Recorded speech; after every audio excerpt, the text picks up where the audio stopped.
Seljuk সাম্রাজ্যের দ্বিতীয় সুলতান আলপ আরসালান ছিলেন মধ্যযুগের ইতিহাসের অন্যতম সেরা সমন্বয়ক ও দূরদর্শী শাসক। তার আসল নাম ছিল মোহাম্মদ বিন দাউদ চাগরি বেগ।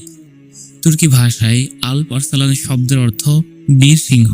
তিনি তার সাহস, ন্যায় বিচার এবং বিখ্যাত মানজিকার্টের যুদ্ধে বাইজেন্টাইন সাম্রাজ্যকে পরাজিত করার জন্য ইতিহাসে চিরস্মরণীয় হয়ে আছেন।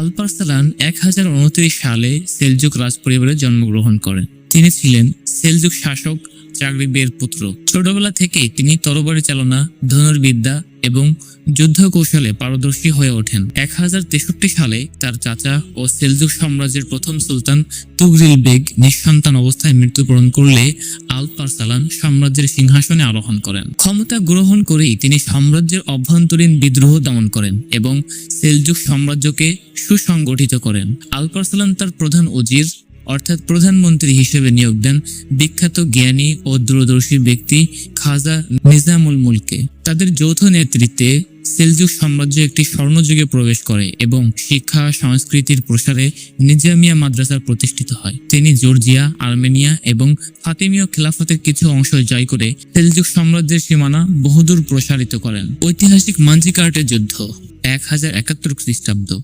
এটি আলপ আরসালানের জীবনে সবচেয়ে গুরুত্বপূর্ণ ও ঐতিহাসিক ঘটনা, যা বিশ্ব ইতিহাসের মোড় ঘুরিয়ে দিয়েছিল। বাইজেন্টাইন সম্রাট চতুর্থ রোমানস দিওজেনিস এক বিশাল সেনাবাহিনী নিয়ে মুসলিমদের আনাতোলিয়া অর্থাৎ বর্তমান তুরস্ক থেকে বিতাড়িত করার উদ্দেশ্যে যাত্রা করেন। 1071 সালের আগস্ট মাসে মানজিকার্ট নামক স্থানে বাইজেন্টাইনদের প্রায় 20,000 থেকে 40,000 সৈন্যের বিশাল বাহিনীর বিপরীতে আলপ আরসালানের ছিল মাত্র 15,000 থেকে 20,000 সৈন্যের একটি বাহিনী। যুদ্ধের আগে সুলতান সাদা পোশাক পরিধান করে ঘোষণা দেন, আজ যদি আমরা মারা যাই তবে এটি যেন আমার কাফন হয়।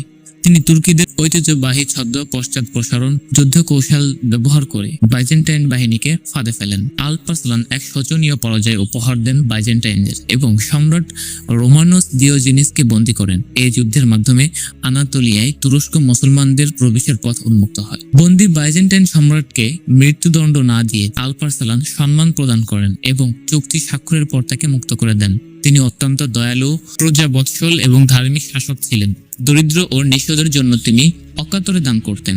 1072 খ্রিস্টাব্দে মানজিকার্টের যুদ্ধের মাত্র 1 বছর পর কারাকানীয়দের বিরুদ্ধে এক অভিযানে গিয়ে একজন কয়েদের অতর্কিত ছুরিকাঘাতে তিনি গুরুতর আহত হন এবং মাত্র 43 বছর বয়সে মৃত্যুবরণ করেন। তার মৃত্যুর পর তার যোগ্য পুত্র মালিক শাহ সেলজুক সাম্রাজ্যের সুলতান হন।